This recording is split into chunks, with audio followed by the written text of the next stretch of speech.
Son las 7 de la mañana con 15 minutos y vamos a avanzar en un tema que fue titular de esta edición de Hora 7, que es realmente preocupante y que tiene que ver con las son aproximadamente 1000 prestaciones de salud que hoy, fíjese que no están cubiertas ni por FONASA ni por las ISAPRES. Es decir, en buen chileno, usted las tiene que cancelar de su bolsillo.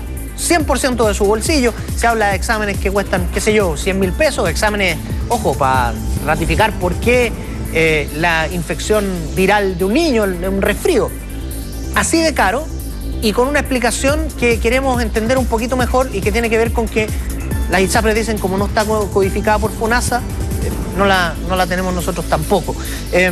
Está con nosotros Manuel Inostroza, él fue superintendente de ISAPRES, conoce muy bien estos temas y le agradecemos por estar aquí, Manuel.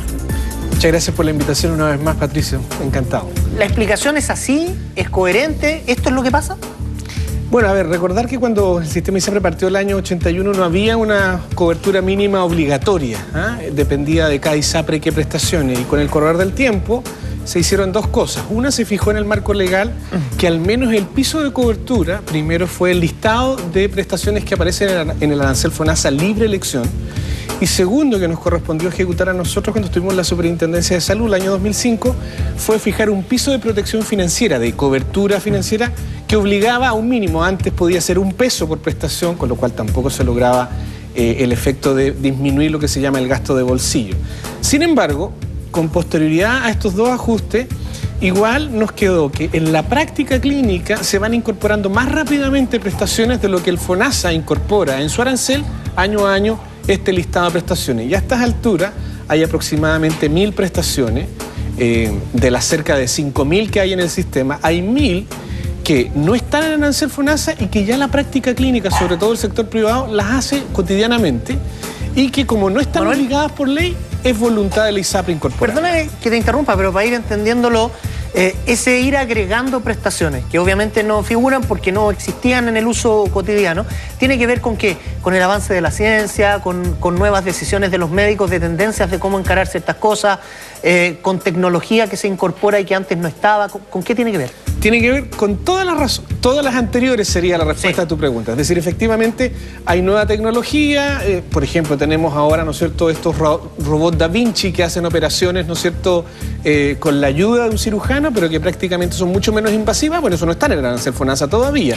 Y por lo tanto, cualquier persona que se opere en estricto rigor, si se hace por tratar de poner la prestación con el robot Da Vinci, no va a estar en el arancel FONASA libre elección. Ahí se entiende y eso es natural, digamos, hay un avance, hay nuevos conocimientos de los médicos y por ende se piden cosas que no están. Ahora, la pregunta es, primero, ¿por qué FONASA es tan lento? Y eso es una falla del sistema que podemos perfeccionar. ¿Tú lo consideras natural? ¿Por qué la lentitud en incorporarlas?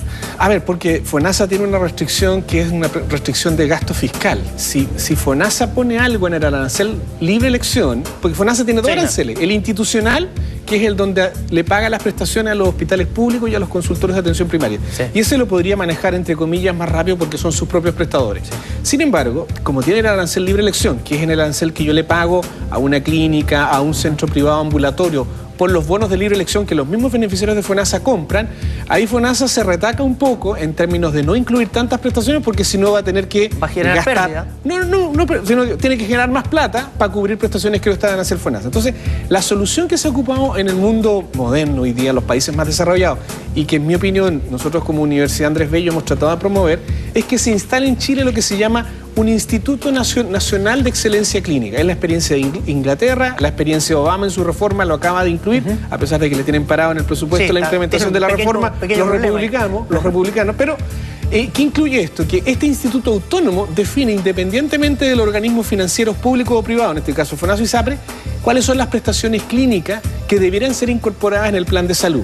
¿Por qué? Porque también hay muchas presiones tecnológicas. A veces se crea un nuevo avance tecnológico que es mucho gasto, pero que no se justifica porque no se ha probado científicamente que aplicar esa prestación sea mejor que la que ya está cubierta. Entonces, el Instituto Nacional de Excelencia Clínica, esto es algo, por ejemplo, que Colombia está implementando, Chile sería el segundo país en implementarlo en América Latina. Si nos metemos en esta lógica, crearía este instituto, las personas podrían presentar como simples ciudadanos, demandas de cobertura al FONASA o a la ISAPRE, y este instituto dictaminaría, en base a estudios científicos, a estudios con médicos clínicos especialistas, se justifica o no se justifica, y eso haría mucho más transparente. Y lo segundo que se puede hacer es que recurrir a la superintendencia, porque nosotros en la ley del 2005 le dimos a la superintendencia la facultad de homologar prestaciones. Te pongo el ejemplo, una técnica quirúrgica Gamma Knife que se utiliza para costosas y delicadas intervenciones de neurocirugía, operaciones al cerebro. Sí. Gamma Knife no existe en Chile, en la mayor parte de las prestaciones no están en el FONASA, sin embargo existe en Argentina.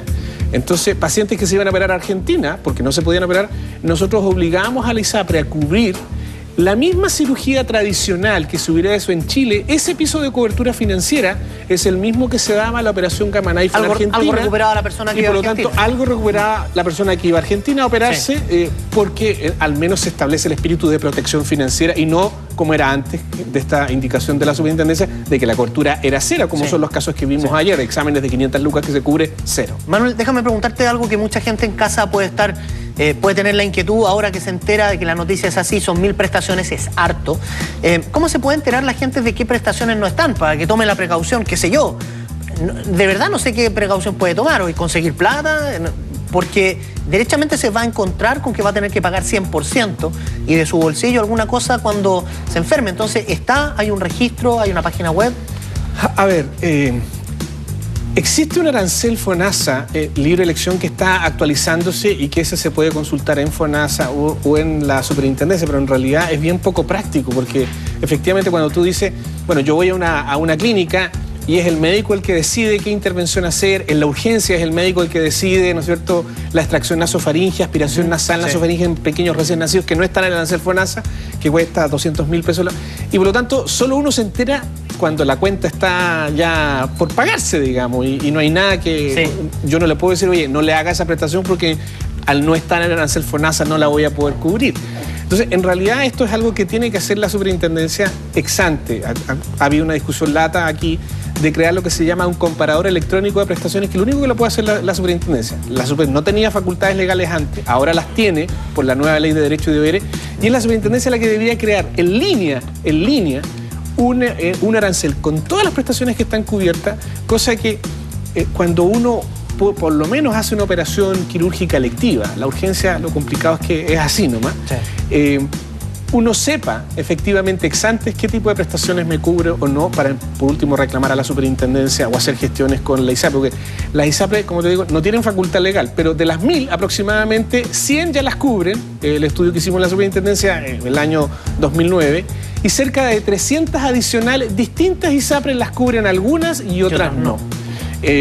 Insisto, yo creo que esto se resolvería con la creación de un Instituto Nacional de Excelencia Clínica, que es la práctica internacional, y que sea esa institución lo que diga qué es lo que se cubre o no. Incluso puede que algunas prestaciones que hoy día estamos cubriendo, que ya no se justifican porque la medicina ha demostrado que son ineficaces y que estamos gastando plata en algo que no le agrega valor al tratamiento clínico de los pacientes, pudiesen salir y eso pudiese permitir la entrada.